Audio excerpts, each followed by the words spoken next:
Pozdravljeni na okrogli mizi Potopljena krajina, pravzaprav na uvodni razpravi v prihodnje bolj poglobljene pogovore o Šaleških jezerih od včeraj do danes in jutri, in to skozi različne zorne kote.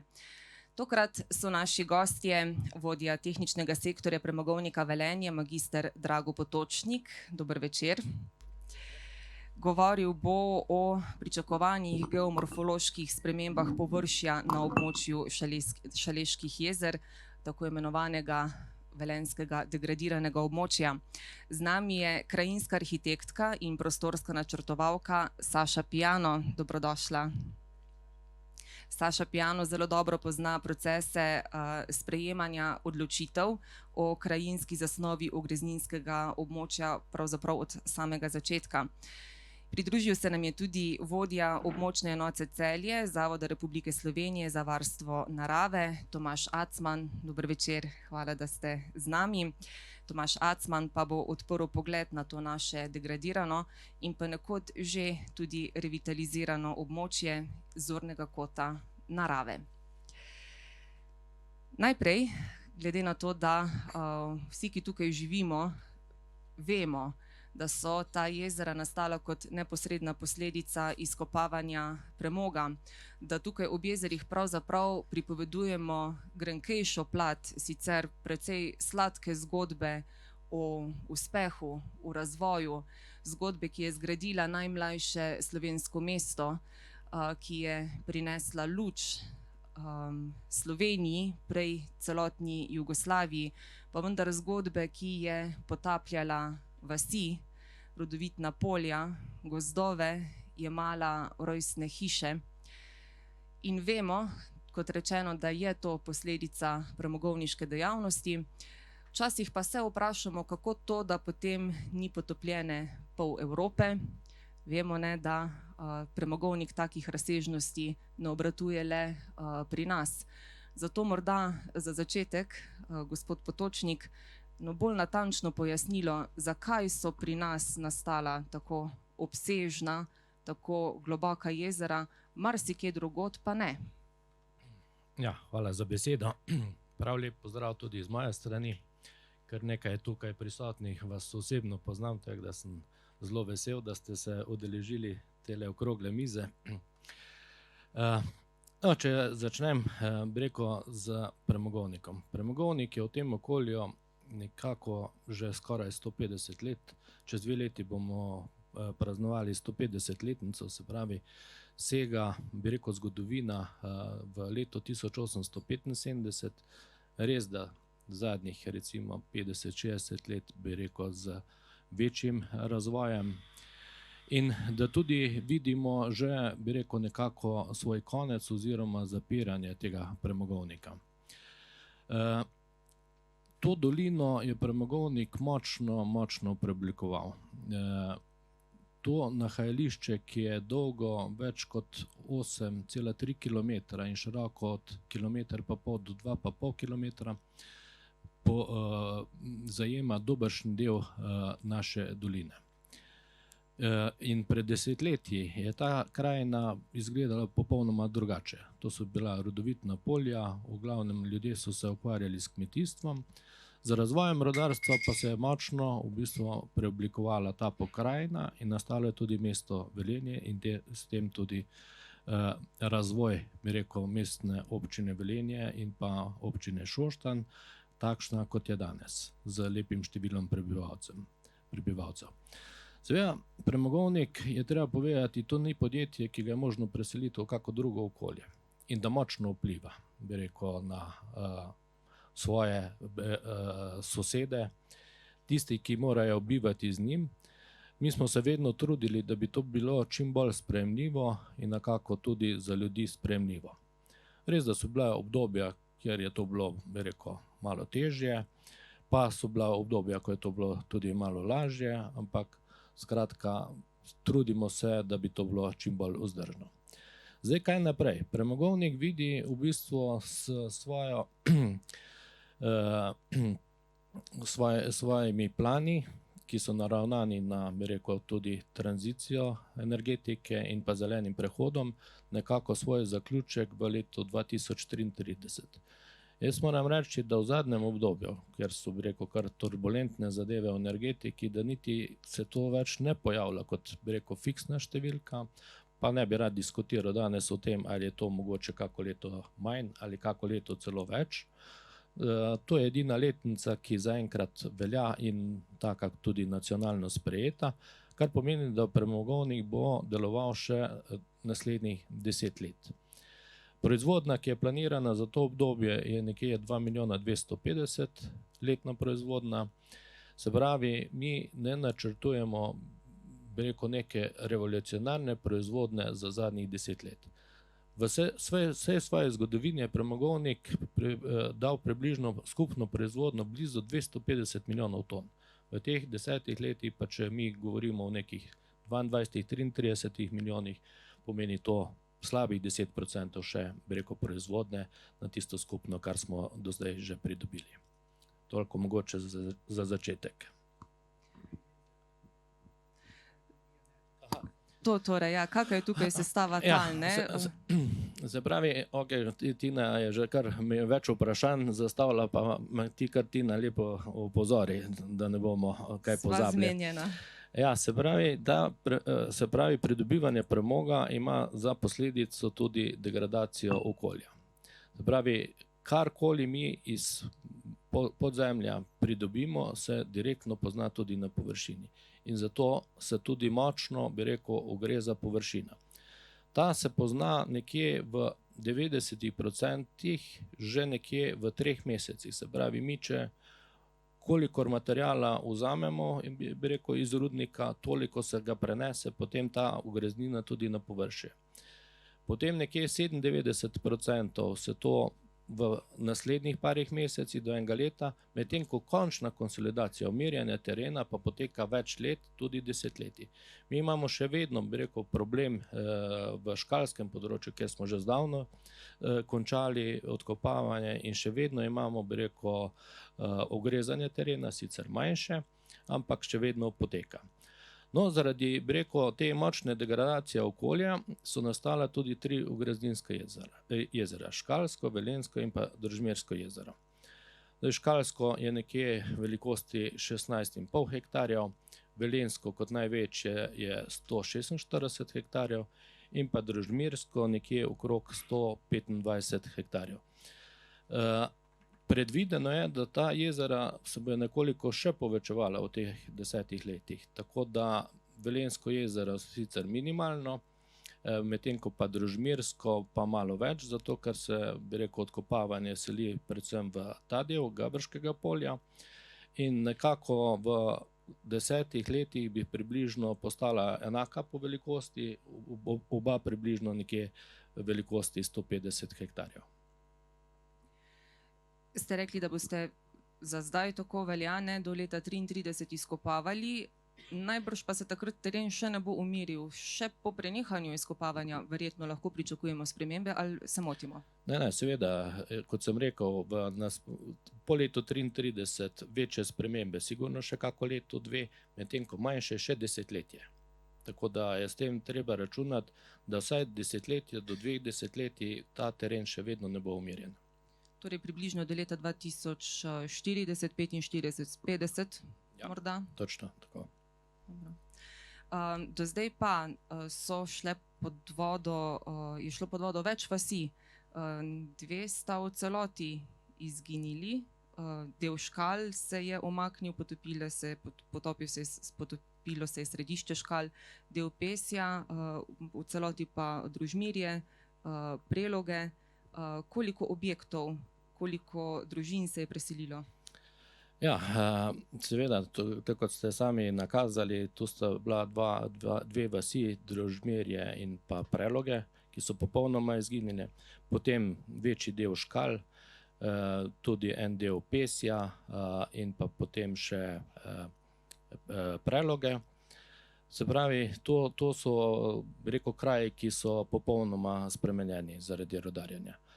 So to področje, kjer so sedaj jezera, so pravzaprav bila poseljena in mi smo morali preseliti več kot 2000 prebivalcev iz tega okolja, porušiti več kot 800 objektov, to je, bi rekel, zelo huda zgodba in pravzaprav vsak od teh objektov in pa prebivalcev ima tudi, bi rekel, svojo zgodbo.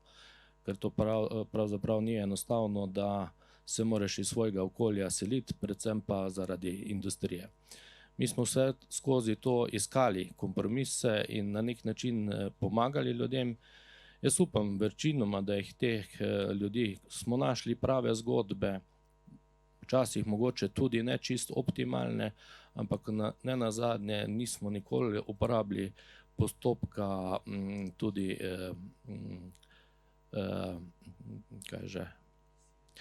prisilne izselitve, tako, in smo se vedno na nek način miren dogovorili tudi, da najdemo ustrezno novo lokacijo ali pa so to, bi rekel, tudi ljudje sami našli. Pa imate zbrane, zabeležene podatke, koliko obdelovalnih kmetijskih površin, koliko gozdov kot gospodarskih enot so ljudje s tem izgubili. Ne gre namreč ne le za rojstne hiše, kmetije in skednje, ne? No, ta rudniški prostor obsega 1100 hektarjev. To je ogromna površina. In pravzaprav tu znotraj tega je samo na obrobju možno dopustiti gradnje, uporabo, bi rekel, bolj ali manj neomejeno tega prostora. Vse, kar je pa znotraj tega, vsaj 1000 hektarjev, vključno z temi, bi rekel, vodnimi telesi, pa je pravzaprav degradirano, vsaj občasno, in ni možno to površino uporabljati za, bi rekel, tudi kmetijstvo, samo občasno. Tako da mi lahko ocenjujemo, da 1000 hektarjev tega zemljišča je povezano s premogovnikom, ki tako ali drugače omejuje razvoj tega prostora. Morda še to za... Jaz bi mogoče tole, ko je, jaz sem tudi zadevo danes, ne glede na to, da ima energetika ali pa skupina HSE kibernetski napad in imamo že 4 dni blokirane vse računalnike, sem le uspel še najti tam ene par slajdov, da mogoče tudi pokažemo, tamle zadeva je odzadaj na monitorju in bo mogoče lažje tudi razumeti, da kakšne zadeve pogledamo na tak način. Tukaj je prvi slajd, ta rjava linija je kontura nahajališča premoga, se pravi našega lignita.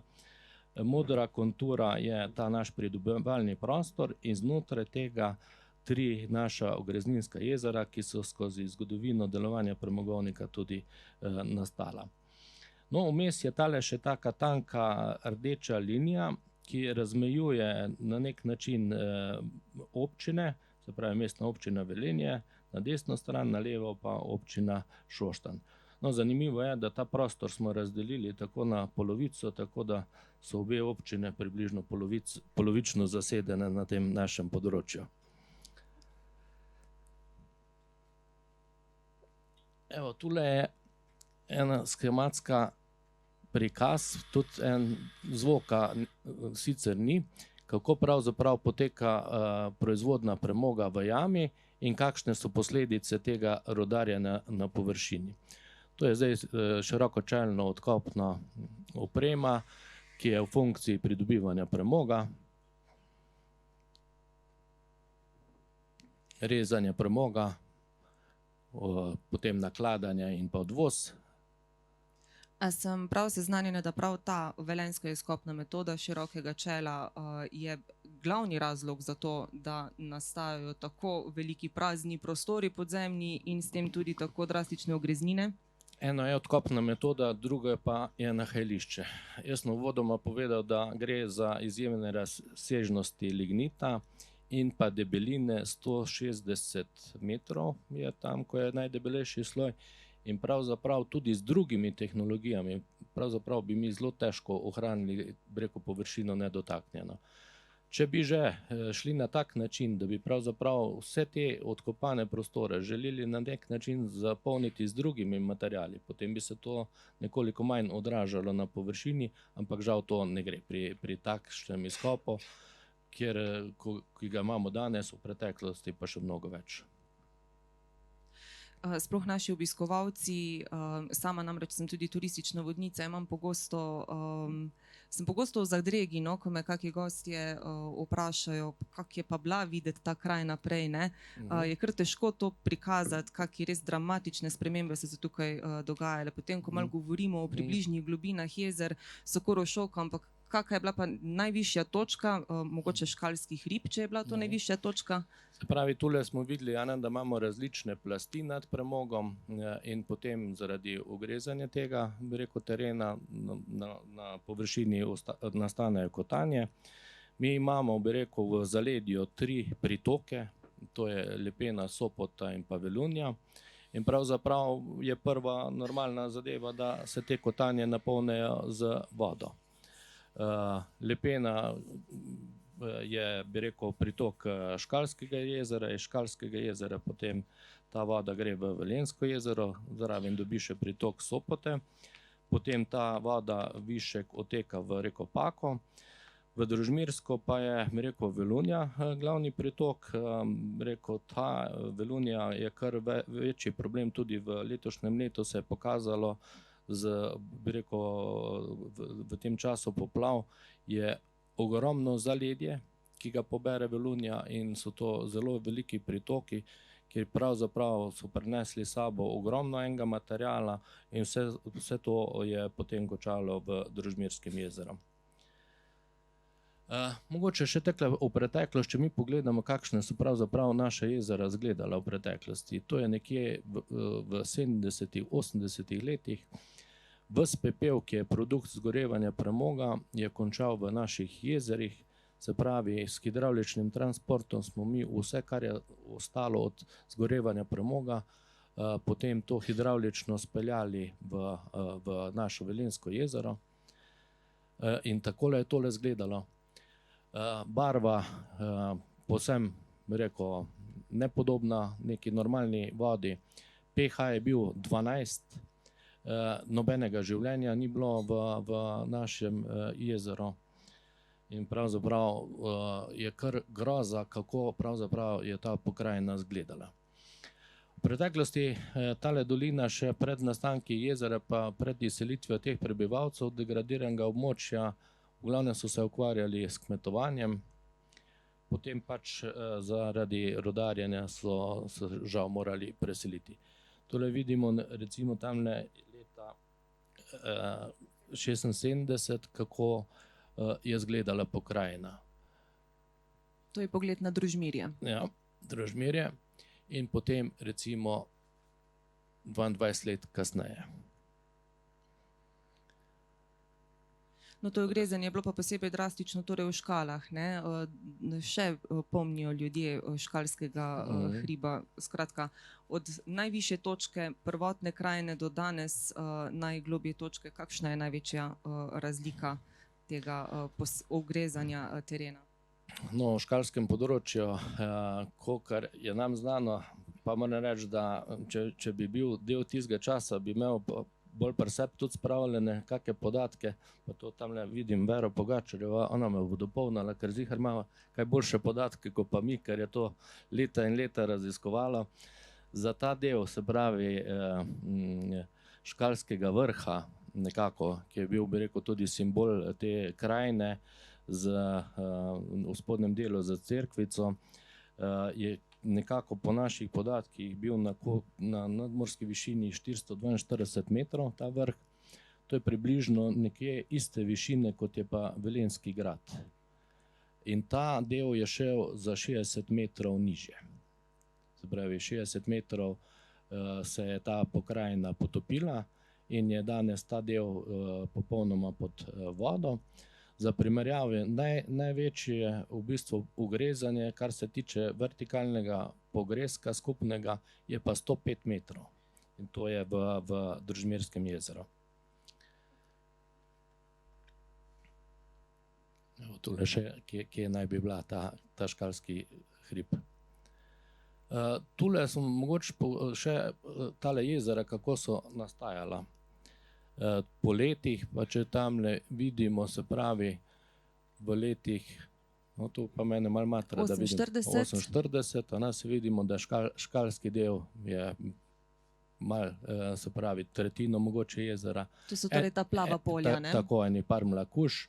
Potem je to v letih 60, se pravi, je že nekoliko Velenjskega jezera bilo v vodi. Pa tako še naprej. To je v leto 75, potem leta 80, se pravi 80. leta je že v šoštanskem delu, družmirski del, začela prekrivati voda. So se že pojavile prve ogreznine in te ogreznine je potem napolnila voda. To je leta 85, pa leto 86, 90, od 85 do 90. 90, tako. Pa še naprej. Po letih, To je prelom tisočletja. tako, 2005, 2010.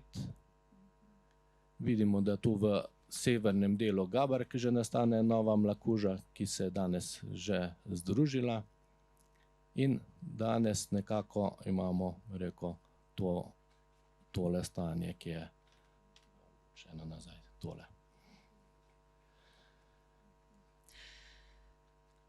Evo, mogoče toliko. Hvala zaenkrat. Tomaž Šacman, vedno gledamo na take procese skozi oči ljudi, ne? Ampak nismo bili samo ljudje tisti, ki smo izgubljali, ne?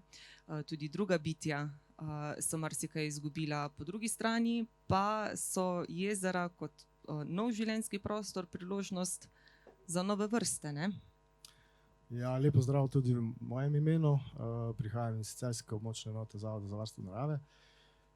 Nekaj brošuric in knjigic sem s sabo prinesel to je vse za vzeti, nekaj o metuljih in tako naprej, ki so sicer iz drugih območij, iz drugih projektov in tako naprej, s čimer se tudi na našem zavodu med drugim ukvarjamo. Tako da to kar pogumno. Ja, kar se tiče narave in tako dramatičnih sprememb krajine, kot smo jih pravkar videli na monitorju, je vsekakor zelo zanimiva povezava, no. Na prvi pogled se zdi čudno, ne, kaj pa ima varstvo narave tukaj, ne, na tako spremenjeni, degradirani, nekoč degradirani krajini, ne, skupnega. Jaz se sam spomnim, ko sem bil majhen še pač kot otrok, je bil ta del Velenjskih jezer pa celotne Šaleške doline nekako sinonim za okoljsko problematiko. Se pravi, spomnim se črne pake, onesnaženega zraka, takrat je bil modern pojem kisel dež, še ni bilo teh razžvepljevalnih naprav na Tešu, ne. In kako češ zdaj to povezati z neko naravo, ne. Zdaj v primeru Šaleških jezer oziroma celotnega tega območja vidimo, da se je šele konec 90. let nekako ustalila ta obala oziroma še zdaj se ni čisto dokončno umirilo, ne. In v ta čas, na prelom tam konec 80., začetek 90. let, sega tudi prvo tako nekako naravovarstveno ovrednotenje tega dela Velenjskega jezera. Govorimo o severozahodnem delu, se pravi tam, kjer je nekoč bil center Škal, so naši predhodniki na tem bivšem Zavodu za varstvo naravne in kulturne dediščine takratnem spoznali, da je to pa vendarle nekaj vrednega, ne, da se tam nekaj dogaja, da je tam narava začela delati svoje, ne glede na onesnaženo vodo in tako naprej. Se pravi, leta 89 je bil prva neka valorizacija in prvi predlog, da ta del obale z zaledjem postane celo naravni spomenik, do česar pa nikoli sicer ni prišlo. Mimogrede, Velenje še danes nima niti enega zavarovanega območja, ena redkih občin v Sloveniji. Ma pa seveda ostale statuse, ne. Če govorimo o naravovarstvenih statusih, poznamo naravne vrednote, ki jih je, to sem zdajle dopoldan pogledal, na območju mestne občine Velenje skupno 67, od tega je večina jam. Se pravi, več kot pol je jam, ki so vezane pač na kraški svet, ne na rudniške jame. Imamo, se pravi, v občini Velenje je en kos Natura območja Huda Luknja in pa celotno Velenjsko jezero je del zelo širokega ekološko pomembnega območja Velenjsko Konjiško hribovje se imenuje, tak umetno ustvarjen pojem, ki sega nekako od tegale jezera do Žič pri Konjicah, recimo. Ampak to je zelo široko območje. Se pravi, kaj se je tukaj dogajalo? Gre za tako imenovan sekundarni habitat, podobno recimo kot nastajajo gramoznice, tam se marsikaj naseli. Takrat bila je sreča nekako, da ni bilo veliko invazivnih vrst, že v tistem času, ne. Se pravi, vendarle neka navezava na prejšnje stanje, ne glede na tisto zelo hudo spremenjeno krajino, je pa vendarle ostalo. Ko greste danes preveriti franciskejski kataster, ne, boste videli, da so deli gozda, ki je še danes recimo gozd, ne,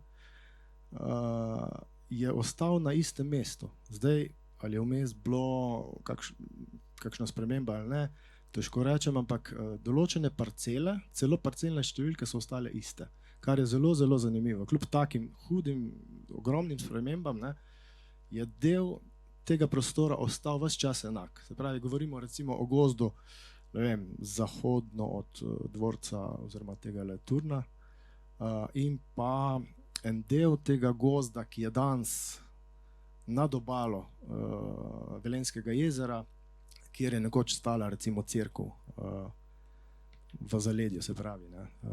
In takšne sekundarne habitate recimo poznamo tudi iz drugih krajev po Sloveniji, pa tudi širše v tujini, ne. Imajo neko vrednost, seveda imajo neko vrednost, tukaj se vsako leto poznamo zelo angažirano oziroma redno zimsko štetje ptic, recimo pod okriljem Dopsa. Imamo podatke o številnih zavarovanih vrstah tudi, o dvoživkah, od dejansko zelo pestro, biotsko pestro območje, zelo bogato območje na pragu mesta, ne. Kar bi veljalo tudi ohraniti v prihodnje. Tako da je to potencial, se pravi, jaz tako pravim, tudi prejle sem že v pogovoru omenil, da Velenje je dosti pametno mesto oziroma tudi jezera so dovolj velika, da si lahko privoščimo tudi kos narave v tem prostoru. Saša Piano, v tistih najbolj zanosnih letih velenjskega premogovništva je celo Šoštanj bil zapisan potopu, ne. Če obiščemo sijajno razstavo Mesto čudež muzeja Velenje na Velenjskem gradu, tam lahko vidimo, ne, da je bogato nahajališče premoga tudi pod tem stoletnim mestom. Pa vendarle so padle drugačne odločitve, torej se z nekim smiselnim prostorskim načrtovanjem vendarle da nekoliko vsaj zadržati nadzemne vplive premogovništva. Hvala za besedo, hvala za povabilo, lep pozdrav vsem. Sam toliko pač naj za uvod povem, da mi je pravzaprav veliko veselje, da se te teme nadaljujejo in da se o njih pogovarjamo, glede na to, da sem kar velik del svojega časa na Zavodu za urbanizem, pa tudi kasneje se ukvarjala s tem prostorom.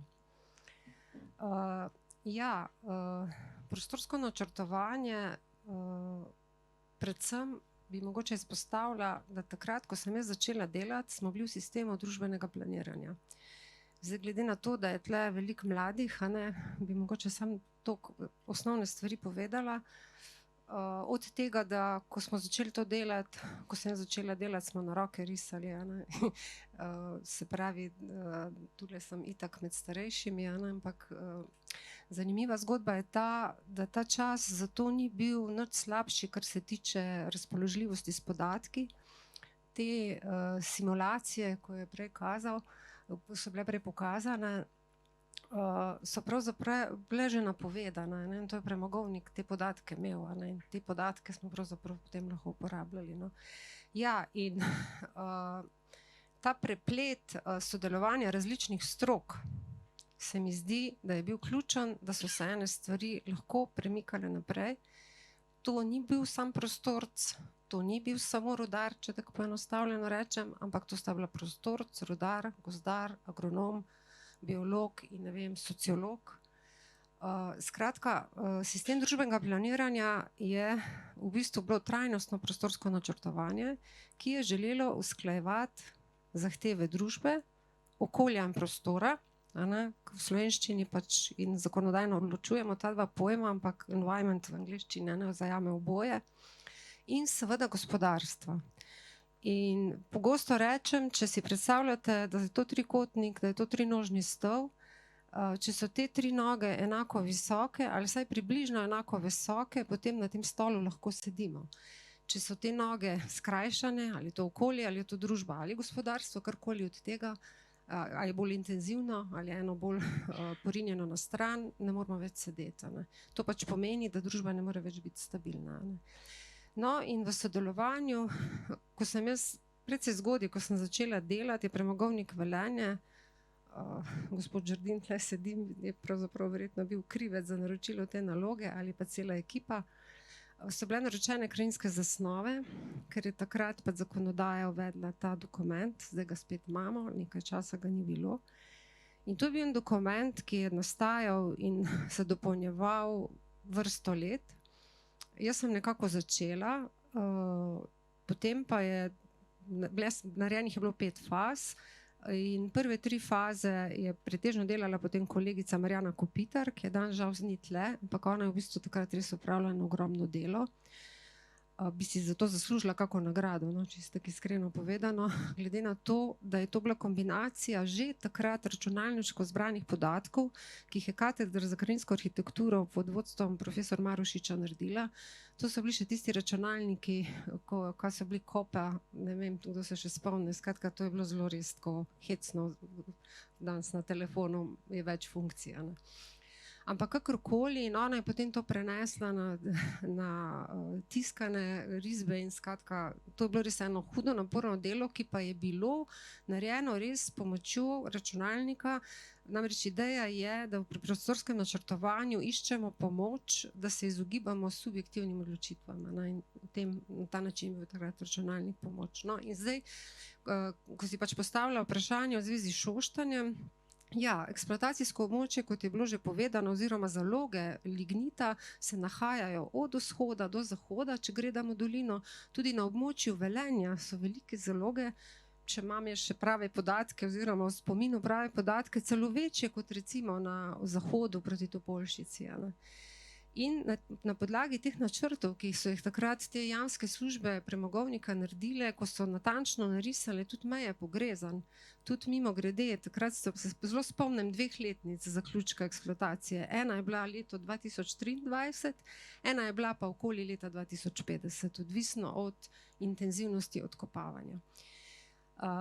In nekako v dogovoru, jaz mislim, da to je bil preprosto en proces. Ne. Začelo se je malo recimo z vilo široko, ker se je vsem zdaj škoda, da bi ta vila se pogreznila, in premogovnik je te njihove, tako imen, to pač me prosim popravite, ne, ker jaz to zelo poenostavljeno povem, ampak to so pač neki stebri, se pravi neka območja, kjer se ne odkopava, zato da se pač neka stabilnost prostora zagotavlja.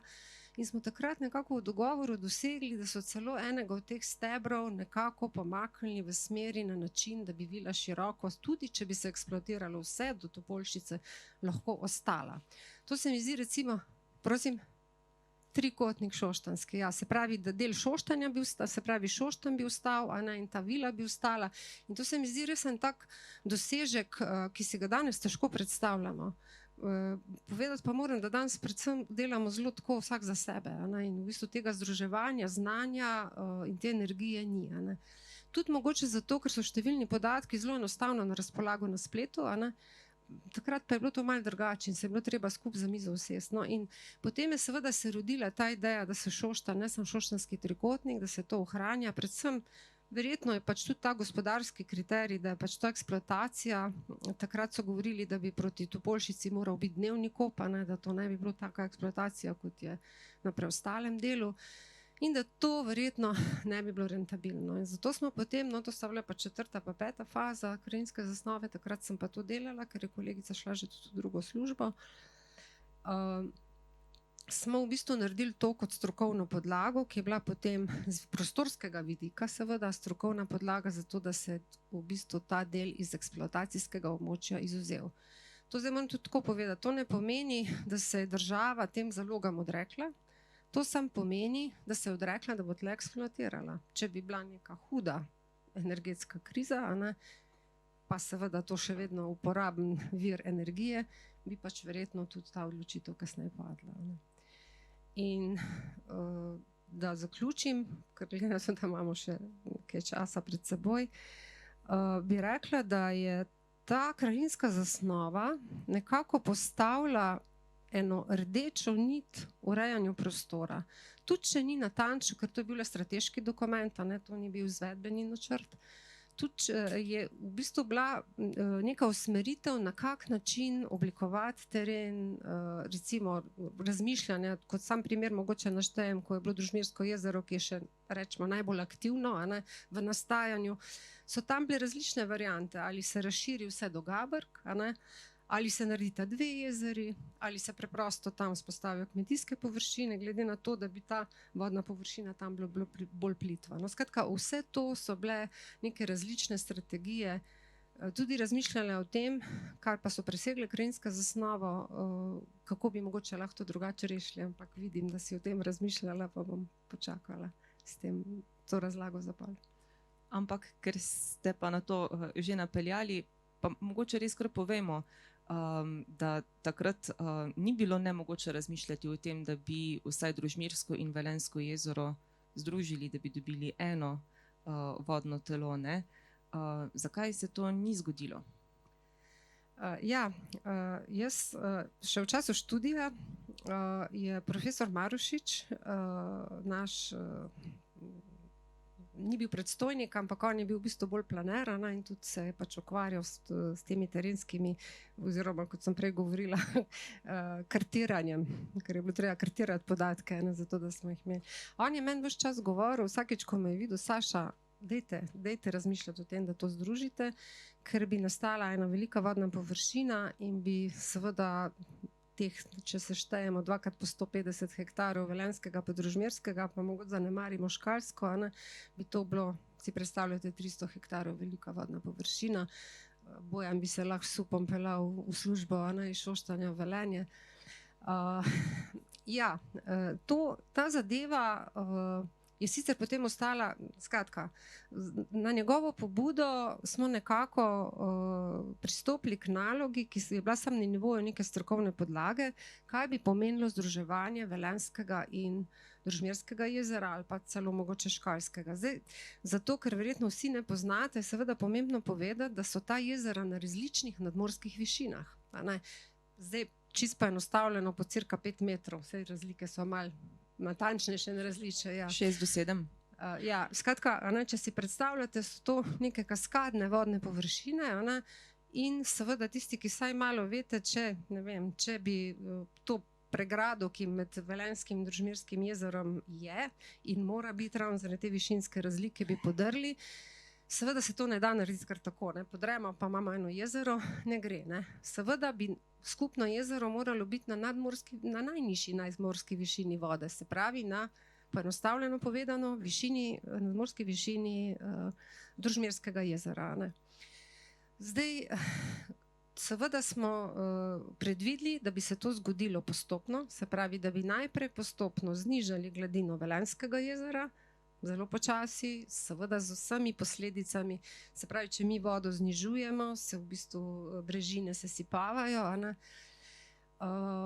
Skratka, to je bilo res tako, naj povem, recimo diplomska naloga bi lahko bila taka, se pravi, neko razmišljanje o tem, kaj je lahko ta prihodnost. Ta naloga je seveda potem pač bila rečeno, da pač je preveč problemov prinese, a naj bom nekaj o njih povedala, in seveda se o tem ni razmišljalo naprej.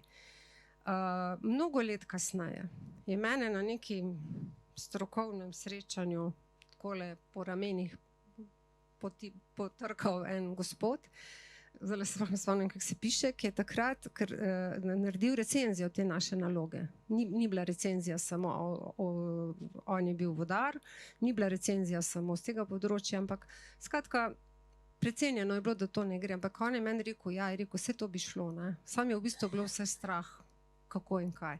Povedati moram namreč, da voda, tisti, ki se bolj na fiziko spoznate kot jaz, veste, da v bistvu to tudi, da so neke sile, ne? In da ta voda pritiska na robove in da na nek način vzdržuje te brežine, da so stabilne. Ja. In v bistvu, če to vodo spustiš, se te vezi sesujajo. In to, da ne bi zdaj izpadlo, da sem jaz tule en frajer, ne, to bi bilo res zelo težko in zelo zahtevno. Najhujša stvar pri tem bi bilo pa naselje Pesje, če tako zelo pa naselje Pesje bi pravzaprav ga ne bilo potem več, no. In splazelo. Ja, tam so še geološka sestava je taka, da v bistvu bi plasti kar zdrsele dol in bi v bistvu bilo to zelo težko narediti. Ne bi pa bilo nemogoče. In danes, ko gledamo stvari za nazaj, pa z vsem recimo vedenjem, ki ga imam, bi to seveda zahtevalo pogumno politično in strokovno odločitev, ki bi mogoče pač bila fina. Ampak povedati moram tudi to, no. Urbanistično gledano je Pesje napaka. Pesje je pač eno vozlišče, ki je pač bilo že odprej neko mini naselje, ampak to je pač bila neka rešitev za nadomestne gradnje, za ljudi, ki so pač se selili iz eksploatacijskega območja. In takrat bi pravzaprav urbanizem moral biti tisti, ki bi rekel, ne, to ni dobra lokacija, to je užina, to je skratka tudi, ampak to je zdaj tako težko za nazaj biti pametno. No, tako da to je bila potem nekako odločitev, da ne.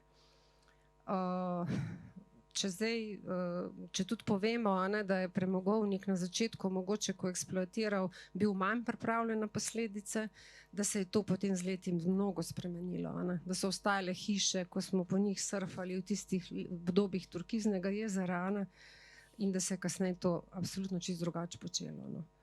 Ampak, ja, to je pač bila ena od vizij, pa mogoče tudi nazorno pokaže, da je takrat prostorsko načrtovanje imelo priložnost, no, jaz moram tudi to povedati, enkrat me je gospod Žerdin rekel, ne, smo v bistvu plačali to, ja, in to se mi zdi res, takrat je in gospodarstvo in družba v resnici bila pripravljena dati denar za neke projekte, ki pač pol mogoče pač ostanejo v predalu, ker se izkaže, da ne grejo, ampak se iz tega vsi nekaj naučimo. Bomo o tem, kako pametno bi bilo ponovno tako razmišljati malo kasneje, ne?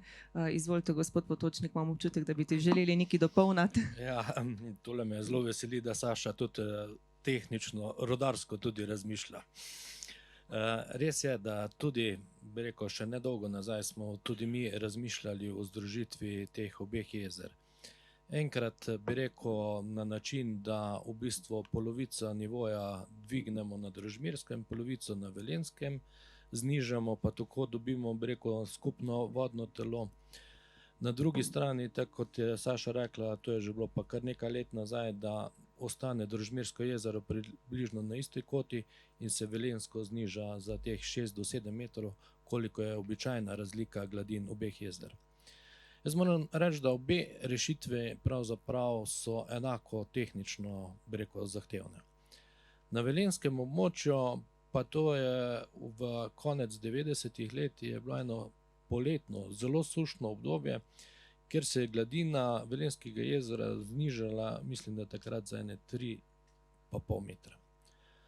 To je povzročilo, bi rekel, kar verižno premikanje, bi rekel, okoliških krajev, tako poseganje v samo naselje Pesje, kot tudi na našo infrastrukturo, ki je v neposredni bližini. Ja, in takrat smo mi morali določene ukrepe sprejeti, da pravzaprav smo, rekel, regulirano zapornico naredili, pri istoku Velenjskega jezera, da tudi umetno zadržujemo nivo jezera, da ga ne spustimo več na tak nivo. Se pravi, v kakršnem koli drastičnem zniževanju gladine Velenjskega jezera bi takoj povzročili drsenje tako naselja Pesje, Kinta Kunte, ne nazadnje tudi Vista. Jaz verjamem, da vsi ti objekti, da bi jih poskušali zadržati, bi nenormalne posege zahtevali. Strokovnjaki pravijo, da bi to bili ogromni piloti, vso to območje bi morali spilotirati, da bi preprečevali premike tal. V nasprotnem primeru, če bi pa proti Družmirskemu jezeru gladino dvignali, za kolikor bi pač to bilo potrebno, pa v skrajnem primeru smo to rekli, da največ 3,5 metre, bi to takoj zahtevalo dodatno pregrado ob Ribiški koči oziroma proti Šoštanju. Ta zadeva, ki je danes naravnana pravzaprav za tako gladino nadmorsko višino Družmirskega jezera zadostuje. Ukolikor bi to dvignali za 3,5 metra, bi to morali najmanj za toliko tudi nadgraditi ta nasip proti naselju Šoštanj oziroma mesto Šoštanj. Prosim, ja, prosim. Sem takrat bil na premogovniku, mogoče to še povem. Problem je bil tudi v tem, ker je bilo treba vsako leto odložiti 1,5 milijona ton pepela. In mi smo ga odlagali prej v Velenjsko jezero, povzročili degradacijo vode pH 12, voda je bila mrtva. In po tisti ekološki konferenci, ki je bila leta 1987, se je seveda upravičeno zahtevalo, da je treba to vodo tudi očistiti. In bilo je potrebno najti varianto, kako pravzaprav problem rešiti.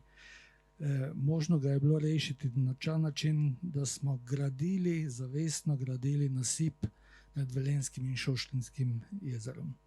In to je postal kar naenkrat gradbeni objekt. To smo spravili tudi skozi zakonodajo, da to ni bilo odlaganje pepela, ker je bil to problem. Pač pa, da je bila gradnja nasipa med Velenjskim in Šoštanjskim jezerom na eni strani zato, da smo Velenjsko jezero lahko očistili, da smo Šoštanjsko jezero ohranili čisto. Ves pepel smo nadzirano odlagali, kar je zelo velik dosežek, in eden od razlogov je bil tudi to, poleg vsega tega, kar je že Saša Podrago, kar sta naštela. Pesje pa je napaka urbanistična, to se jaz tudi strinjam. Preveč je obremenjeno, preveč hiš je na tako majhnem prostoru. In če bi šli še spuščati nivo, bi mi tako počasi Pesje dobili v jezero noter in dejansko ga ne bi bilo več. Hvala, dr. Fran Žerdin. Ko smo se dotaknili nasipa, Šaleška dolina se v javnosti običajno pojavlja v kontekstu nekih družbeno-politično-gospodarskih afer. Nasip je zelo pogosto tema javnih razprav, nekih panik. Pa so te panike realne? Torej, ali nasip dejansko lahko popusti? In ne nazadnje, kot ste prej povedali, da ob padcu nivoja vode nastane problem na brežinah. Kaj pa ob pričakovanjih vedno pogostejših nalivih, kakršnemu smo bili priča letos? Ali drastično povečan dotok vode lahko na kak način ogrozi ta naša jezera in torej vpliva na nasip? Skratka, ali je Šoštanj varen, ali je Pesje varno? Ja, kot je bilo že malo prej rečeno, v nekem obdobju je bila odločitev, da ta material, ki je takrat bil odpadek in ni imel nikjer drugje mesta, pravzaprav ta material nismo mogli odložiti nikjer, bi rekel, v bližini termoelektrarne, se je pač takrat na tem degradiranem območju našla lokacija, ki bo razmejevala oba jezera. To danes gre, tudi takrat je šlo za material, ki je, bi rekel, stranski produkt termoelektrarne Šoštanj, gre za pepel, sadro, in žlindro in pa vodo. In ta material ima dokaj visoko trdnost in ta material se potem dnevno odlaga na to območje. To je material, ki je podoben, bi rekel, trdnosti tudi enega slabega betona. To ne gre za neko klasično zemljino, pa bo prišla v stik z vodo in bo potem postala, bi rekel, poltekoča masa. Gre izredno stabilen material, ki pa ohranja svoje elastične lastnosti. Se pravi, tudi kot pod tem nasipom mi potem izvajamo rudarska dela, se ta enakomerno polega in ohranja prvotne lastnosti. No, v zadnjem obdobju, zakaj smo mi zopet začeli razmišljati o tem vzdrževanjem jezer tudi z tehničnega vidika, je tega materiala nekoliko premalo do konca odkopavanja, pa ne toliko do konca odkopavanja, naslednje 3 do 4 leta. Imamo še, bi rekel, določene primanjkljaje.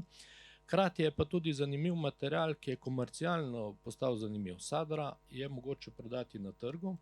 Tudi pepel je komercialno zanimiv, zato ker se uporablja pri mešanju s cementi. Tako da termoelektrarna pravi, da ta material, če bi se mi odločili, bi pravzaprav lahko najdel drug trg oziroma drugega odjemalca, ne naš nasipana.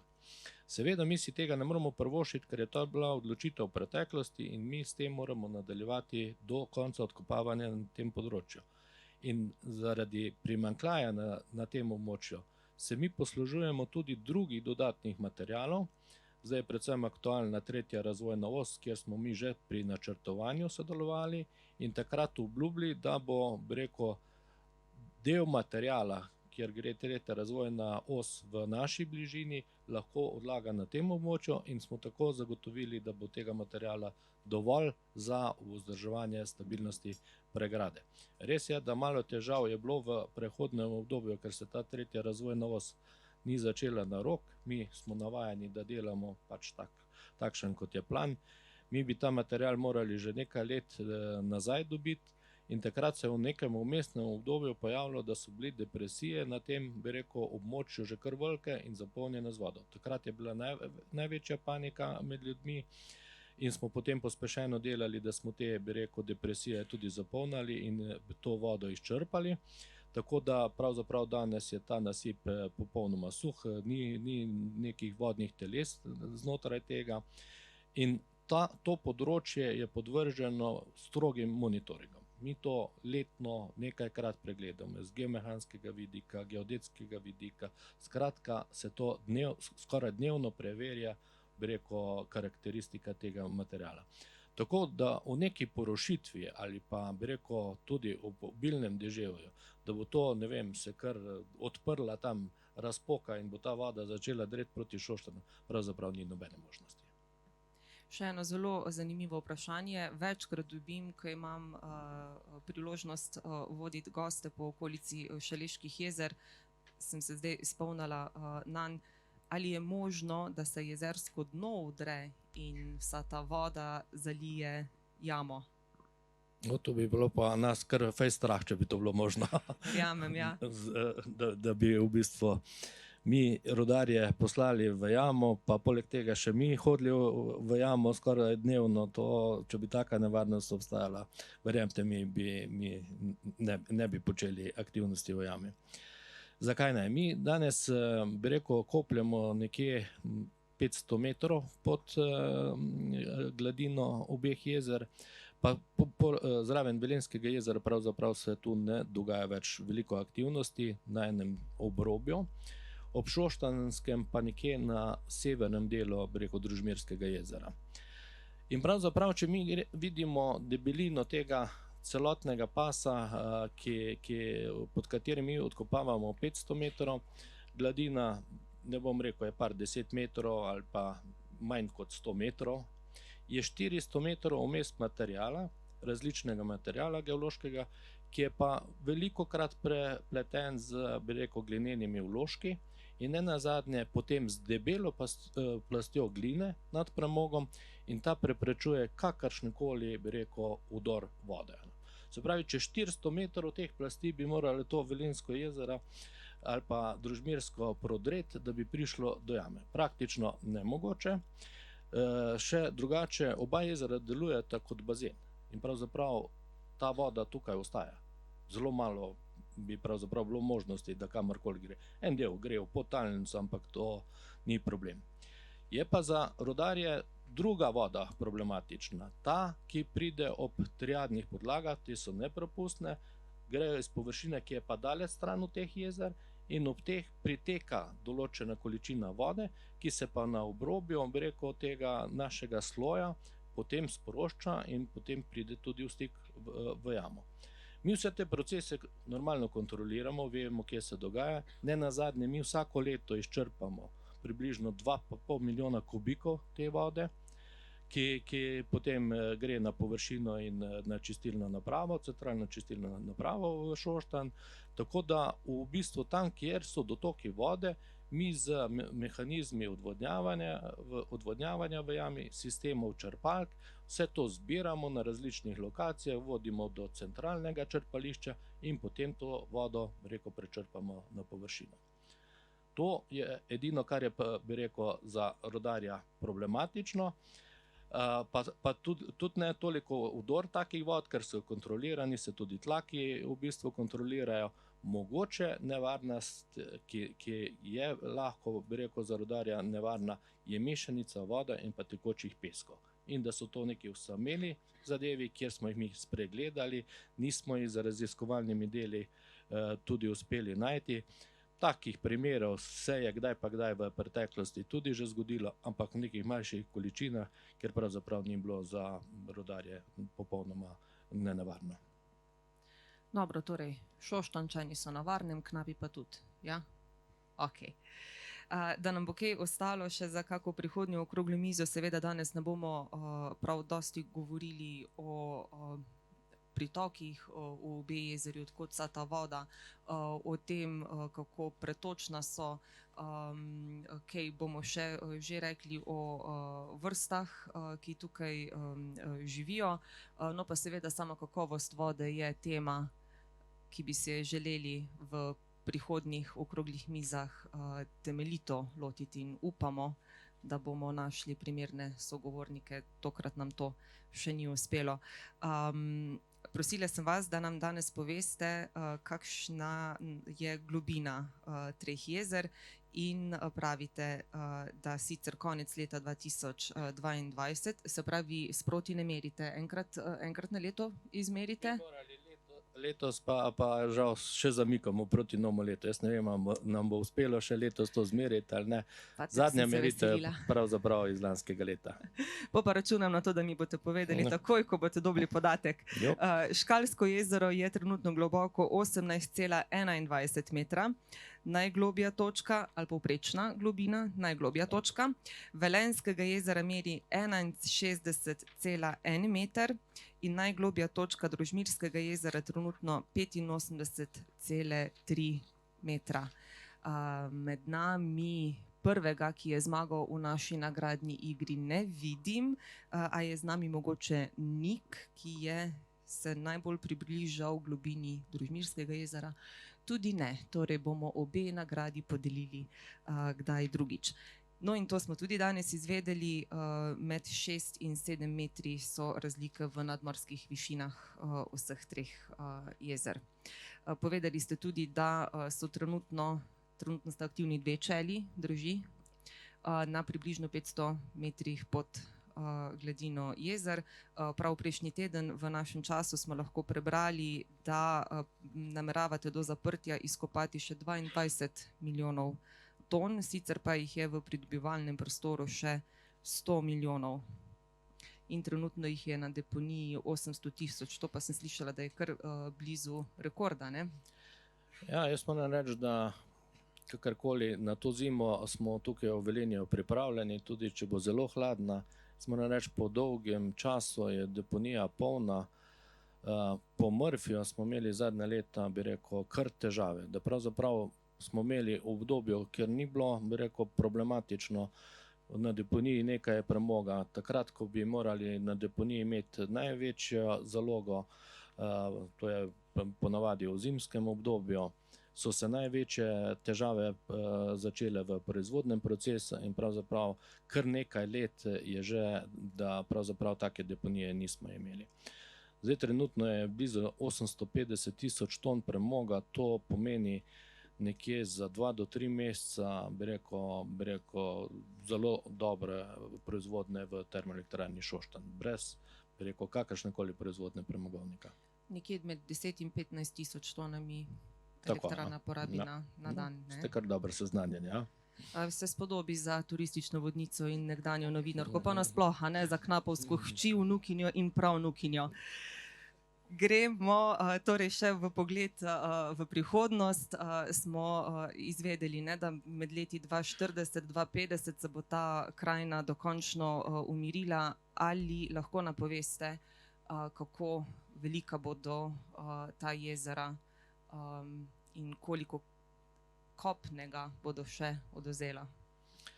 Ja, mi to znamo, bi rekel, tehniki kar dosti dobro napovedati. Mi imamo eno neznanko, da ta plan, ki je danes, ne vemo tudi, če bo res veljal do leta 2033.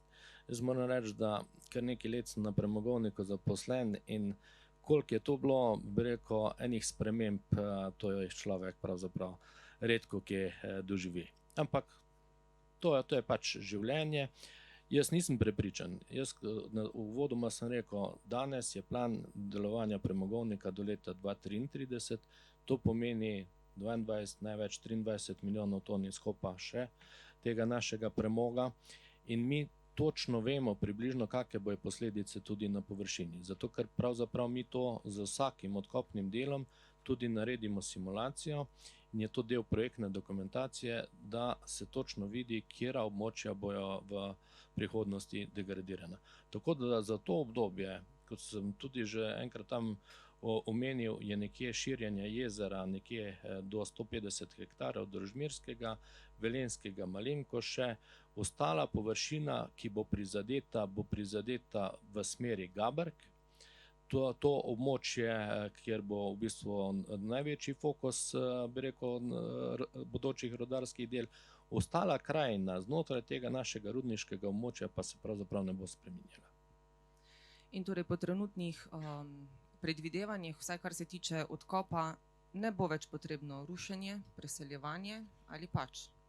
Mi imamo sedaj samo še en večji primer v Gabrškem polju. Nekaj je še v bistvu zemljišč, ki bojo tudi, bi rekel, degradirana in se pripravljajo za odkup. Kakih večjih zadev pa ne napovedujemo, večjih aktivnosti na površini. Je to dovolj informacij, da se začne prostorsko načrtovanje v smislu prihodnjih gospodarskih, družbenih rab tega prostora in tudi prostora, ki naj ostane le naravi?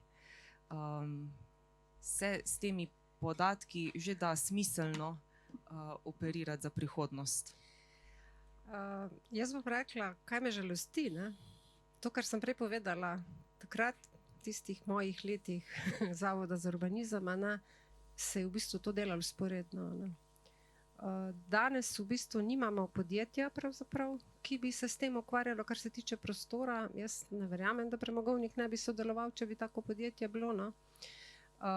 In to je pač v bistvu ena velika slabost, ne. Vsi načrtovalci prostorski, vsi arhitekti, vsi krajinski arhitekti in še mnogi drugi, a ne, smo na trgu. Dobro, jaz zdaj nekaj časa že nisem, a ne, sem v javni službi, ampak te gospodarske krize v preteklosti so pač to prelomile, ne. Zato podatkov je po moje absolutno dovolj, ne. Če jih je bilo takrat dovolj, ko je mogoče ni bilo toliko pomočni tehnike ali pa so mogoče zato do neke mere bili celo natančnejši, pa predvsem je bil ta dialog, no. Prostorsko načrtovanje zahteva dialog. Prostorsko načrtovanje ni nekaj, da recimo premogovnik eksploatira, če tako grdo rečem, do konca, izrabi prostor in potem zapre podjetje. Prostorsko načrtovanje je, da cela dolina ves čas v bistvu funkcionira v to smer in tega pa zdaj res nimamo, ne. Nimamo krovnega podjetja, ki bi se ukvarjalo s to celostno razvojno strategijo. Če toliko se samo vrnem nazaj, ko smo začeli krajinske zasnove delati, sem jaz sestavila eno anketo in smo jo poslali na vse institucije po dolini, podjetja, seveda ne premogovniku, ker je bil naročnik in smo itak se s tem ukvarjali. V smislu, vprašanje je bilo, kako vidite svojo dejavnost, svojo firmo, svojo inštitucijo po prenehanju eksploatacije premoga. Ne? In odziv je bil zelo slab. Gozdarji so odgovorili, pa mogoče še kdo. Ne? Se pravi, ta percepcija, da bi takrat začeli razmišljati o tem, kaj se potem zgodi, ne? Nekako ni prevladala. Ne? Zato sem jaz bila tudi tako kar mal, mislim, to, da bo treba premogovnik zapreti, ni presenečenje. Ne? To ni stvar, ki jo vemo šele, ne vem, danes. Ne? To je zadeva, ki jo pravzaprav vsi, ki so se z rudarjenjem ukvarjali, ne, vedo že ves čas. Ne? Ampak nekako smo verjetno vsi zaspali in tudi ta trž, se pravi, to po mojem res ne bi si upala kazati s prstom na kogarkoli, da je kriv, ampak družba kot celota smo v bistvu se odmaknili v teh celovitih del, ko smo se za mizo usedli pa se začeli pogovarjati. Ne? Tako da to se mi zdi mogoče, ja, podatkov je več kot dovolj, v resnici smo pa malo zamujamo. No? Ena misel iz najinih pogovorov v pripravah na to okroglo mizo mi je zelo ostala, Saša, ste rekli, to je krajina, ki povezuje in ločuje obenem. Jaz ves čas govorim, mene je Srečko Meh, ko so se v občini Velenje in Šoštanj ločili, rekel, če sem vesela, če sem zadovoljna. Ne? Pa sem rekla, da nisem. Ker jaz se bojim, sem rekla takoj, da se bojim, da pač ne bo pravega sodelovanja. Ne? Jaz pač to vidim kot en prostor. In ta, kako ne povem, mi smo šli skozi en proces, kjer so nastajale degradacije. Prej si ti rekel, okoljski problemi so bili prisotni. Dobili smo novo vrednoto, ki se reče jezerska krajina. In do neke mere smo jo marsikje kar fajn izkoristili. No? Se pravi, kar nastali so lepi ambijenti, jaz sem tule polno fotografij Bojana Pavška pa pokojnega Robija Klančnika, ki sem jih na nekem predavanju z njenim privoljenjem uporabljala, atraktivnih ambijentov. In ta prednost tega prostora je, to se mi zdi res največja dragocenost, da lahko vsi, ne glede na svoj socialni položaj, ta prostor koristimo in se v tem prostoru gibamo. Ne? In želela bi si, da ta prostor obe občini, ki pač nekako sta lastnici tega v navednicah seveda, skupaj urejata. Ne? In moja pobožna želja je, da zdaj na glas povem, jaz bi si predstavljala res eno zelo sonaravno urejanje tega prostora, da bi si za ta prostor zadali cilj, da je brezogličnega, da je oglični odtis ničen, ker realno za mesto pa to ni zastaviti, in da bi potem ta vizija, kako ta prostor urejamo, šla vse v to smer. In vsebinah, materialih, načinih deaktiviranja in tako. Bojim se, da se preveč ukvarjamo z nekimi atrakcijami in to, ko govorim ločevanje, ločevanje je lahko pozitivno, ker pomeni, da imamo in Velenje in Šoštanj imata v bistvu idealno primestno krajino. Mislim, kaj imaš boljšega, prideš iz službe, se preoblečiš v kratke hlače in greš na sprehod. Mislim, meni se to zdi res taka. In na način, ta sonaravn, kot si ga jaz predstavljam, saj vem, da sem velik entuzijast, ampak bi v bistvu se po moje prvič odkupili svetu s tem, da smo ogljični odtis povečali, drugič bi pa po moje na tak način naredili čisto drugačno atrakcijo, kot so viste, ziplajni in podobne stvari, ki bi zagotovo privlačile ljudi, tudi turiste, ker namreč, če so domačini zadovoljni, potem so turisti tudi zadovoljni. Prosim, Tomaž Hacman, predvsem na tele iztočnice, tukaj zdaj vsaj ob južni obali Velenjskega jezera že več kot dobro desetletje zelo aktivno razvijamo turizem kot gospodarsko panogo prihodnosti, ki sabo prinaša precej velik ogljični odtis in tudi objekti, kot je ta, v katerem se trenutno nahajamo, niso najbolj tej naši vodi prijazni. Drži? Ja, mi smo, kar se tiče tega pozidave, betona in teh stvari, smo imamo en posebno alergijo, no? v tej službi, po službeni dolžnosti, če se malo pohecam. No. Ni vse tako črno. Čez čas ne bomo več govorili o degradirani krajini tu v Velenju. Ne. Čez čas bo to čisto normalno akceptirana pač krajina, ki bo lahko zelo lepa, zelo dobra, zelo vsebinsko bogata. Čez čas generacija sploh ne bo vedela, še jaz recimo ne vem, če ne pogledam starih razglednic pa starih slik, kako so stare škale izgledale. Ne. Zato je tudi to vaše delo, recimo tudi to publicistika in tako naprej, izrednega pomena. Ne. Ta prostor je doživel, mislim, da znotraj Slovenije najbolj dramatično spremembo krajine. Jaz ne poznam območja v Sloveniji, ki bi se tako spremenilo. Se pravi, tu smo imeli eno kotlino oziroma neko dolino, ki je postala jezero oziroma več jezer. Ne. V tujini so sicer podobni primeri. Ne. Jaz v času študija, mimogrede sem stanovski kolega od Saše, tako da vem, v kakem jeziku govori, smo bili na obisku v Sheffieldu, ki je tudi staro rudarsko mesto. Ne. In tam so nas peljali v neko jezero gledati, ne, in so ga dejansko zelo imenitno oziroma zelo pametno izkoristili. Ne. Tam je prostora za vse, in za rekreacijo, in za turizem, in tudi za naravo. Ne. In umno planiranje oziroma pametno načrtovanje poskrbi za vse. Ne. Zdaj tukaj ta jezera bodo vedno na robu mesta, ne, razen če ne bo, ne vem, Velenje obraslo celotne obale, kar pa dvomim. In prilika je, da se s pametnim načrtovanjem, prej omenjeno krajinsko zasnovo, ne, kot neko iztočnico, se da lepo poskrbeti za vse. Ne. Kar se naravovarstva tiče, če se vrnem nazaj na to svojo vsebino, recimo mi imamo tle večjo pestrost ptic ornitofavne, kot pa recimo eno sosednje Mozirje. Ne. Zakaj? Zato, ker je pač to stalna vodna površina, je prezimovališče, je preletna cona, je gnezdilna cona, je prehranjevalna cona. Mi imamo, ne vem, poprečno letno do 85, 86, ne vem, 90 vrst ptic, vodnih ptic, samo vodnih vrst ptic, ne ostalih. In te ptice recimo rabijo zelo različne habitate.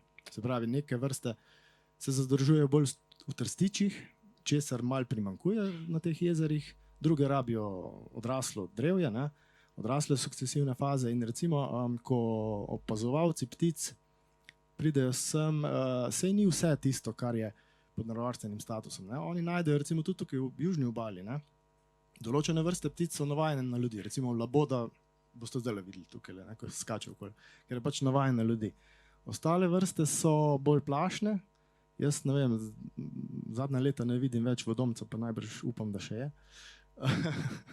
Jaz smo ga zadnjič, smo bili na plovbi iz Ladice in smo imeli čudovit prizor potopa. Ja. No, super, se pravi, še je. In to je zelo dragocen podatek. Ne. Imeti vodomca tako blizu urbanega središča, kot je Velenje, to je bogastvo, ne, in to kaže zadržati. Zdaj, kar se turizma tiče, to je seveda, gre lahko z roko v roki z varstvom narave, prej omenjeni, ne vem, Škocjanski zatok v Kopru je lahko zgled. Zdaj tudi znotraj samih območij varstva narave imamo zelo različne cone. Ne. Nekaj prepustiš obiskovanju, nekaj ne. To sobivanje ljudi, recimo prisotnost človeka, nekatere vrste zelo moti, druge pa malo manj. In pač treba je dejavnosti spraviti v prostor na tak način, da je pač za oboje prostor. Mi imamo tukaj celo vrsto zavarovanih vrst, se pravi tudi vrst, ki so na rdečih seznamih, imamo natura vrste, se pravi kvalifikacijske vrste. Zelo, mislim, dejansko pestrost je velika. Ampak to je pri vseh degradiranih območjih, tudi recimo, če vi zaprete kamnolom, narava takoj zasede prostor. Ne. Zdaj samo vprašanje, na kak način. Ali se vam bo ambrozija pa ostale invazivke naselile, ali pa ne, neke sukcesivne faze, kot je gozd. Namreč gozd je terminalna, kot dokončna faza. Ne. In ravno gozd je tisti, ki ljudem, tudi posamezne drevesa, drevje nasploh, mestnim ljudem ogromno pomeni. Ne. Zdaj mi v Sloveniji imamo to srečo, da imamo narave precej v izobilju, ne. Zato tudi pač naš odnos je mogoče malo drugačen, malo slabši, kot je pri državah, ki imajo narave manj. Ampak Velenje, mislim, da do zdaj je naredilo kar dobre korake. No. Tole območje bi lahko izgledalo bistveno slabše. Tudi posluh samega premogovnika, mislim, da je bil ves čas tudi v to smer, ne, da svojim prebivalcem zagotovi neko okolje, ki je prijazno. Pogoj je pa seveda ekološka sanacija. Ne moramo imeti le naštetih par, živo srebro, molibden, vse te stvari. To treba sanirati. Ne. Na kak način, to je drugo vprašanje, ampak to je tako, ko bi, ne vem, iz cinkarniških odplak tamle dol v Celju naenkrat naredili neko turistično cono. To ne gre. Ne. Treba je najprej sanirati, pol pa se lahko pač gremo naprej. Ne. Jaz bi vas prosila, da bi mogoče tole pokomentirali. Ja, ni vaš zavod pripravil tehle podatkov. Letos poleti smo pridobili od Nacionalne agencije za okolje oceno stanja Velenjskega jezera. A nam lahko majčkeno pokomentirate, kaj je tisto, kar z vašega zornega kota, torej varstva narave, tlele izstopa, kaj je problematično? Problematične so težke kovine. Ne. To je pač... Odkot pridejo? To ne gre, pride iz narave? To ne gre. Ja, seveda so to naravni elementi, ampak niso sestavni del ekosistemov, ne v takšnih koncentracijah, kot so pač, to je ostanek nečesa, ne. To je pač osnovni termin onesnaženja, ki je kot takšen. Ne. Zdaj, te kovine se vgradijo v rastline, recimo, kadar govorimo o tem, lahko se vgradijo v rastline. Mi imamo podatke o recimo osebnosti določenih kovin tudi oziroma ostalih elementov v ribah in take stvari pač ne moramo govoriti o neoporečni naravi, ne moramo govoriti o divjini, ne, prej sem omenil sekundarni habitat, sekundarni ekosistem, tako da, ampak glede na preteklost je seveda stanje bistveno boljše. Ne. Včasih, prej je Saša omenila turkizno barvo jezera, ne, jaz se tudi slučajno ne bi kopal v teh jezerih pred leti, ne. Čeprav ga je Eriko Velenje zelo hvalil, ne. Se oproščam, ampak tako je bilo. Ne. Mislim pa, no to sem hotel povedati, ne. Mi bi lahko imeli celotno jezero oziroma celotno obalo zabetonirano, imeli bi bistveno slabše stanje, ampak ta potencial se je ohranil. Ne. Narava tam, kjer je bila pač prepuščena sama sebi, če tako rečem, je stopila na svoje mesto, ne. In v bistvu je logična posledica. Ne. Tam, kjer se je stvar pogrezala, tam nisi smel niti graditi, niti še poti, še ceste nisi smel narediti. Ne. Je logično pač, da je tam gozd. In danes, ko se stvari stabilizirajo, bi bilo to najhujše, mislim, z našega stališča naravovarstvenega, da bi pa zdaj kar z neko enako cono, kar zdaj celotno obalo prepredli, vse prepustili istemu, enakemu modelu. Mislim, da je, tako sem rekel, dovolj veliko, da je za vse prostor. Torej, zaenkrat imamo dobre nastavke. Absolutno. Za celostno, kakovostno revitalizacijo, ki bo trajnostna. Tako, ja? Vse v to smer gre. Ne, zdaj, drugače bi seveda bilo, če bi Slovenija imela vizijo, ne vem, povečanja izkopa premoga ali pa ne vem, ne, da bi se ne ustavljalo. To gre pač z roko v roki. Ja, no, mogoče sem hotela samo to reči, se mi zdi res zapomniti to dvoje, no, ko si ti pač načel, da se ne spomniš. Jaz se pa spomnim, ne. Bom kar povedala, jaz sem stara 62 let, tega prostora se spomnim od svojega 5. leta, se pravi tisto leto pred šolo sem hodila v Šoštanj v vrtec in sem se z očetom še vozila čez Družmirje, ne. Se spomnim tistih vlakuš, ne. In to doživeti, tako spreminjanje prostora v življenjski dobi enega človeka je nepredstavljivo v resnici. To naredijo samo še elementarne nesreče. Ne. Nasplošno so vode tiste, ki se najbolj v prostoru gibajo, ne, najbolj spreminjajo prostor, neki hudourniki, pa to pač vidimo.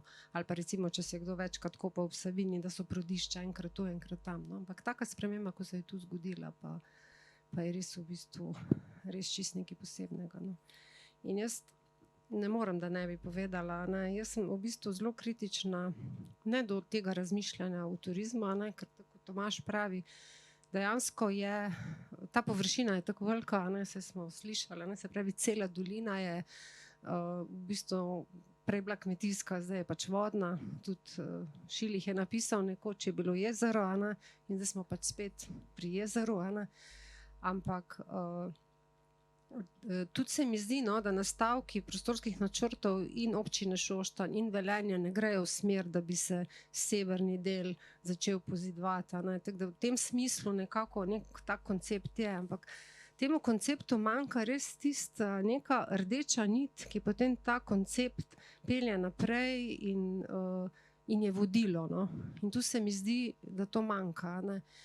Kdo naj bo tkalec te rdeče niti? Oziroma, kdo je lahko v zakonodajnem smislu, no?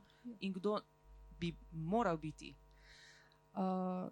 Moral biti in lahko je. Ko bi tako odgovorila. Ja, vsi, ne? Se prej sem omenila, ne? Če bi danes tukaj, mislim, danes je že prepozno, ampak skrajni čas, da bi, ne vem, ustanovile občine Šoštanj in Velenje skupno službo, ki bi se s tem ukvarjala. Ker Eriko ni šel v to smer, ne? Eriko je šel bolj v tako raziskovalno. Ne? Čeprav je bila mogoče ideja na začetku malo drugačna, zdaj je Eriko čisto neka druga zgodba. Ne? Se pravi, kljub samo mislim, da je to v osnovi prostorska firma, ne? Ki pa seveda zna združevati znanja številnih drugih. No? Namreč, ko je bilo govora o teh težkih kovinah, ne? Jaz sem bila zelo kritična, ko se je v Velenju zgodilo kopališče. Ne? Jaz moram reči, da pa je fajn, pa vidim, da ljudje uživajo, pa tudi jaz grem kdaj plavati, pa ko je bila turkizna, sem surfala, pa sem v vodo padla, pa sem morala plavati. Ne. Ampak zdi se mi tako zavajajoče, če voda pač ni kopalna, ne more dobiti nagrade za najboljšo naravno kopališče. Ne. To je pač neka, glejte, če jaz ne naredim strokovnega izpita, ne dobim licence. Ne. Če jaz ne doštudiram, ne dobim naziva. Ne. In to se meni zdi res. In tukaj pa je politika tista, ki lahko, če so res te sestave, recimo, če kopalna voda čisto ok, v resnici človeku ne škodi, mene to ne moti. Ampak potem je treba zlobirati, da se bo pravilnik, ki to določa, spremenil. To se meni zdi prava pot. No? Ker potem poslušam po radiju, ko se peljem, ker samo v avtu poslušam radio, pa poslušam, da bojo otroke peljali z ene šole s posebnimi potrebami plavati v Velenjsko jezero, ko ljudje tisto opozorilo tam ni dovolj. Ne? Pa ne me narobe razumeti, meni se zdi krasno, da se ljudje lahko družijo in da je to so absolutno same dobre stvari. Ne?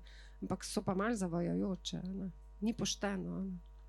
Absolutno eno od vprašanj ključnih, ki sem jih želela odpreti že na tej okrogli mizi, ampak kot rečeno, žal sogovornika na to temo še nisem dobila, prav tako pa ne pisnega odgovora od pristojnih institucij, pa si bomo za to zelo prizadevali. A ste želeli še nekaj? V bistvu sem ena drobna stvar mi je prišla na misel, ko omenjamo to dramatično spremembo krajine. Ne?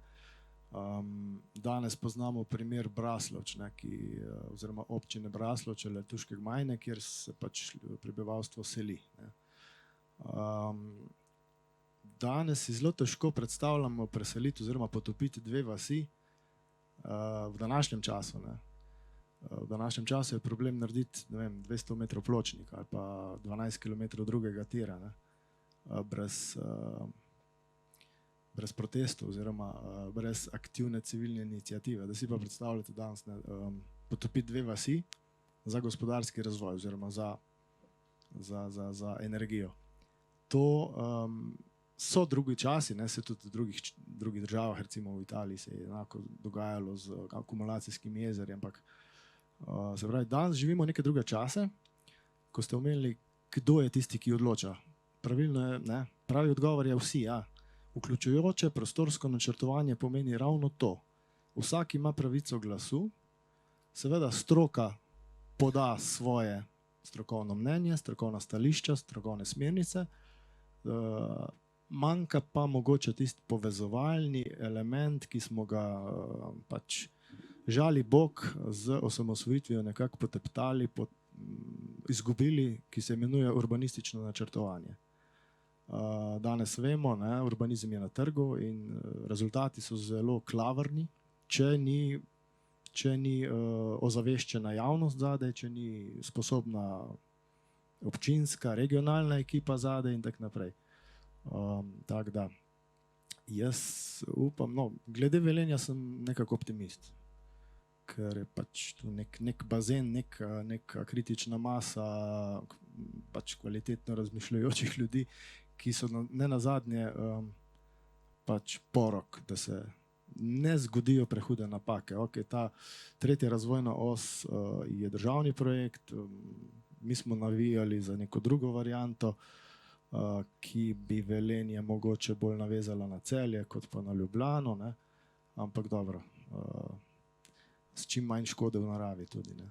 Ampak to so že druge zgodbe, ki so odmaknjene od jezera. Oziroma se zelo povezujejo. Mislim, da smo kar vsi domačini bili globoko pretreseni, ko smo se prvič ozrli proti Radojču, Paškemu Kozjaku in zares ozrli to bodočo novo krajino, kako se bo ta tretja razvojna os zasekala prav tja, kamor smo se obračali, kadar nismo želeli videti industrije, ne? In tudi ja, o vplivih torej tretje razvojne osi na območje Šaleških jezer upam, res si želim, se bomo v prihodnjih omizjih še pogovarjali. Spoštovano občinstvo, zdaj pa je beseda vaša. Zelo bomo veseli vaših vprašanj, komentarjev, razmislekov. Vem sicer, da že kar nekaj časa sedimo, ampak kdor je tukaj že in si je sam kriv. Torej, bi kdo želel zastaviti kako vprašanje, kaj pa komentirati? Ali že res predolgo sedimo? Sej si vedno si obljubim, ne, da bom tokrat pa res govorila samo 1 uro, ampak ob kakovostnih sogovornikih in pomembnih temah je to vedno prevelik izziv. Bojan Pavšek, a prideš kar malo bliže, prosim?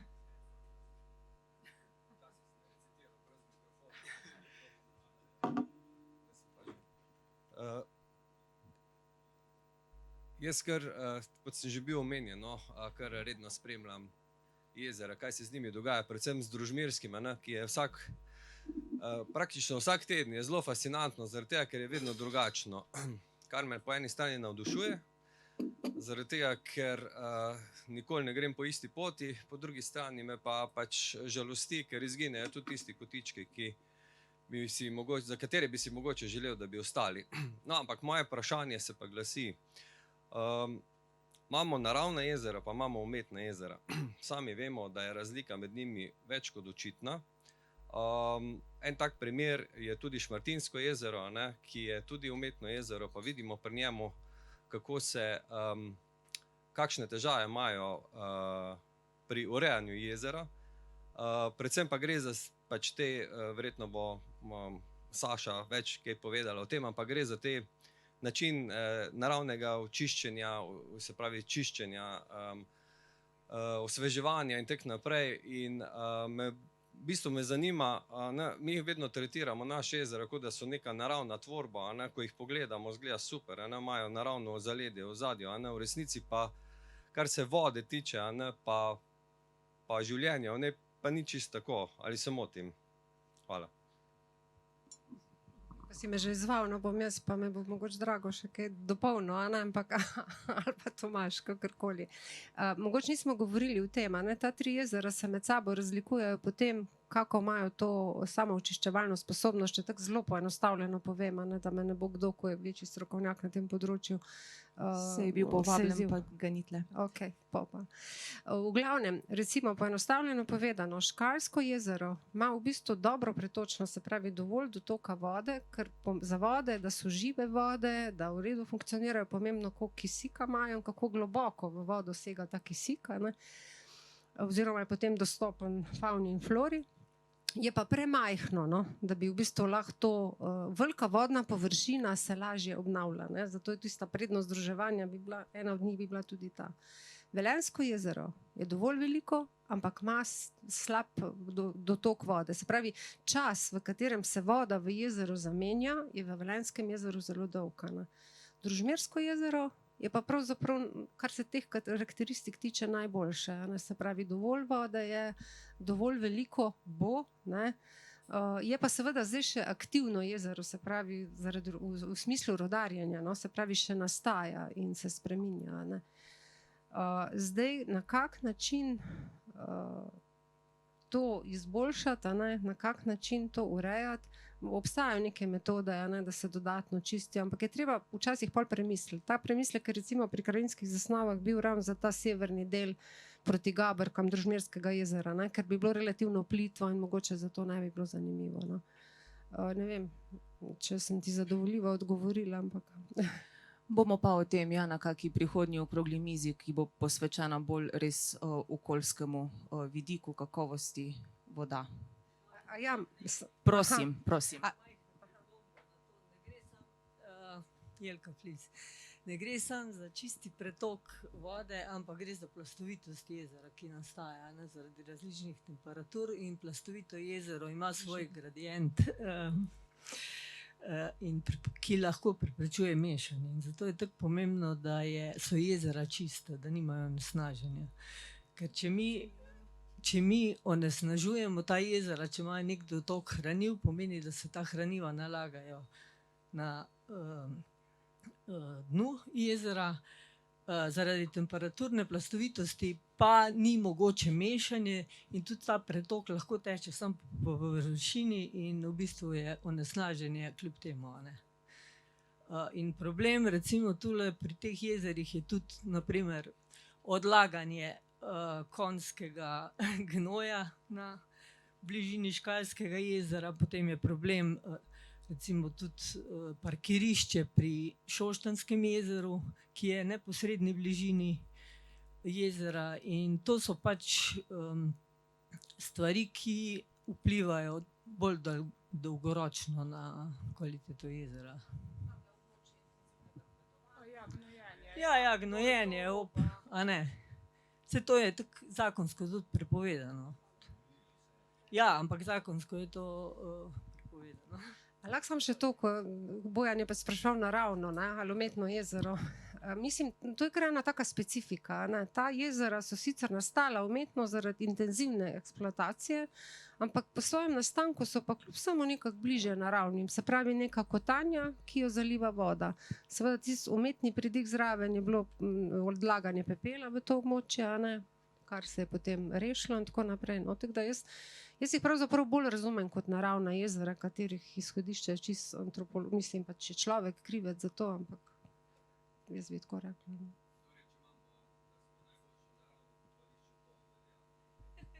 To ne velja, zato ker nimamo statusa kopalne vode, a ne? Mislim, da sem nekje prebral, da je celo kot vodno telo samo Velenjsko jezero opredeljeno, ne? Ostali dve, mislim, da celo tega, mislim, kar se vodarske zakonodaje tiče. Ampak, ja, umetnih jezer je celo, to piše tukaj, ne? Mislim, cela plejada je nastanko, ne, umetnih jezer. Imamo teh akumulacij raznoraznih zelo veliko, ne.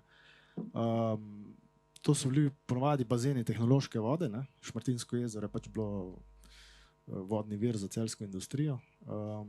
Potem imamo recimo Žovneško jezero za kmetijstvo, ne, za namakanje. Imamo nekdanje Vonarsko jezero v Sotli, ne. Včasih je bila Sotla zajezena, oziroma pregrada je še vedno. In obstajajo ideje, da bi se ponovno ojezerilo, ne. Ampak nekako je bila skupna odločitev zdaj pred leti, da so te ideje pasé, med drugim tudi zaradi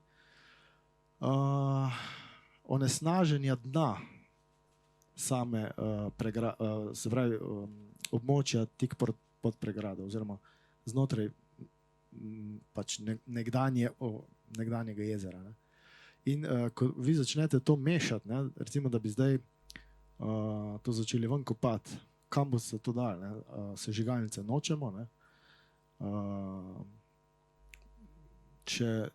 in je bila nekako odločitev, pa še ta meddržavni problem je tam. Se pravi, da je nekako pač dogovor medobčinski in tudi meddržavni, da recimo to jezero ostane reka. Ne. Mi zdaj imamo recimo primer reko Savo smo na delih spremenili v jezersko krajino, ne, z hidroenergetskim sistemom, ki tam je, na spodnji Savi najprej, zdaj je tudi v pripravi državni prostorski načrt za srednjo Savo, ne, 3 hidroelektrarne. In kaj se zgodi? Se pravi, dobimo iz nekega relativno hitro tekočega vodotoka, dobimo 3 jezera. Ne.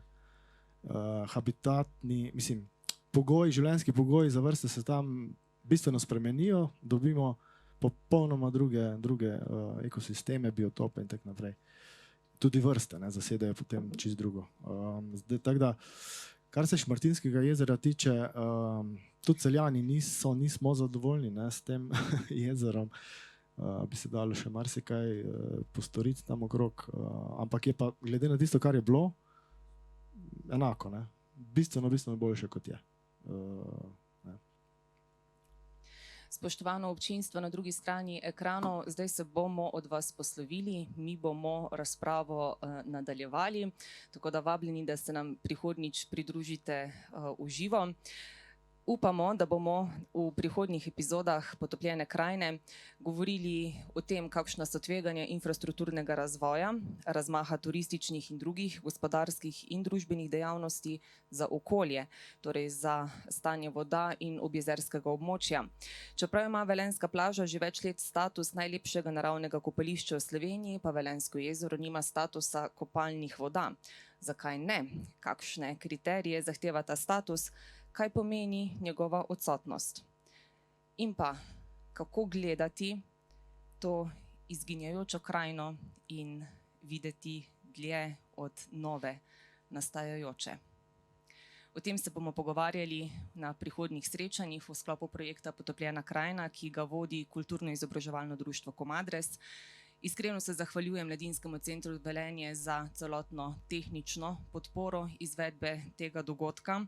Posebna zahvala gre Vista baru in Božu Glavaču, da nas danes gosti. Upamo, da se bomo tukaj še lahko srečevali. Pomagal nam je tudi Zavod za turizem Šaleške doline, medijsko podporo pa nam je omogočil portal velenjčan.si. In tega projekta najbrž ne bi bilo brez podpore Mestne občine Velenje, ki je Kulturno-izobraževalno društvo Komadres podprla na javnem razpisu za sofinanciranje projektov, ki sledijo ciljem lokalnega programa razvoja delovanja mladih. Hvala, da ste si to ogledali, vabljeni, da se nam prihodnjič pridružite v živo.